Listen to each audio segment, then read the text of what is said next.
এই বাংলায় আচ্ছা, এই বাংলাদেশে কি আছে ক? এই বাংলাদেশে যে মৌলবাদী সন্তানেরা ঘুরে ফিরে বেড়াচ্ছে। কি কি কি কি কি আচ্ছা, মৌলবাদী সন্তানেরা ঘুরে ফিরে বেড়াচ্ছে, তাতে তোর সমস্যা কি? এই তোর সমস্যা কি তাতে? মৌলবাদেরকে নিয়ে তোর এত চুলকানি কিসের ভাই? সেই কথা বলতো দেখি। তারা কেন আর বাংলার সাথে চোখে চোখ রেখে কথা বলতে পারছে না? দম থাকলে আর বাংলায় এই মুহূর্তে ময়ূক রঞ্জন ঘোষ লাইভ স্ট্রিমিং করছে আপনার দেশে, সারা বিশ্বে। এই মুহূর্তে আর বাংলা লাইভ স্ট্রিমিং হচ্ছে। আপনারা লিখুন, আপনাদের বক্তব্য লিখুন এবং পাল্টা জামাতিরা নিজেদের বক্তব্য লিখুক, হোক বিতর্ক। এই খাড়া খাড়া, তোর মতো সাথে তারা ছেড়াছিড়ি করার জন্য বসবে না।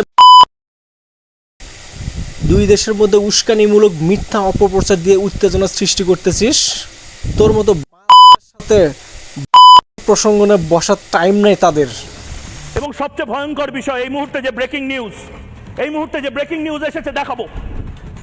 এই মুহূর্তে যে ব্রেকিং নিউজ এসেছে, সেই ব্রেকিং নিউজ বড় খবর। এই মুহূর্তে এই সেনাবাহিনী, এই বাংলাদেশের সেনাবাহিনীর দখলে যে বাংলাদেশ মুজিবের মূর্তি ভাঙছে সেনাবাহিনী, ভয়ঙ্কর।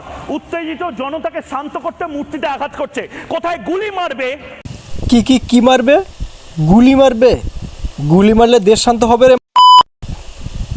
এছাড়া ভালো যদি বলতি যে তোর বইয়ের, তাহলে ভালো হইতো। তুই কি নিউজ করতেছিস নাকি চিড়িয়াখানার বান্দরের মতো লাফালাফি করতেছিস? আমার কাছে যদি কেউ বান্দর দেখতে চায়, আমি তোকেই দেখাবো রে। দেখুন অবস্থা, লজ্জাজনক ছবি। আফগানিস্তানে যেরকম হয়, ইরাকে যেরকম হয়, সিরিয়াতে যেরকম হয়, আপনার এই যে আপনাকে বলছি, এই মুহূর্তে কলকাতায় যারা বসে থাকেন বাবুরা, বুদ্ধিজীবী বাবুরা, বুদ্ধিজীবী তোমার বাড়ি যাবো। আরে তোমার বাড়ি যাওয়ার আগে এই ছবি দেখাবো। কলকাতার বুদ্ধিজীবীদের এই ছবি না দেখিয়ে তোর বইয়ের। আর কি বলছিলি? বাংলাদেশের জামাতের সাথে বিতর্কে বসবি? আমি তোর সাথে বিতর্কে বসলাম। তুই যে কয়েকদিন ধরে বাংলাদেশ সম্পর্কে অপপ্রচার গুজব ছড়িয়ে দুই দেশের মধ্যে উত্তেজনা সৃষ্টি করতেছিস। সংখ্যালঘুদের নাকি বাংলাদেশে থাকতে দেওয়া হচ্ছে না, তাদের ঘর বাড়ি ফিরিয়ে দেওয়া হয়েছে। শোন, যারা বেশি বাড়িয়েছিল না, তারা তুফানে ভেঙে গেছে, আর এটা স্বাভাবিক ব্যাপার। সোশ্যাল মিডিয়াতে দুই চারটা আর্টিকেল পড়ে, দুই চারটা পোস্ট দেখে, দু চারটা ভিডিও দেখে, দু চারটে ছবি দেখে এত বড় নিউজ বানাস, বাংলাদেশ সম্পর্কে উল্টাপাল্টা বলে দুই দেশের মধ্যে উত্তেজনা সৃষ্টি করতেছিস। এসব বন্ধ কর, ভালো হয়ে যা।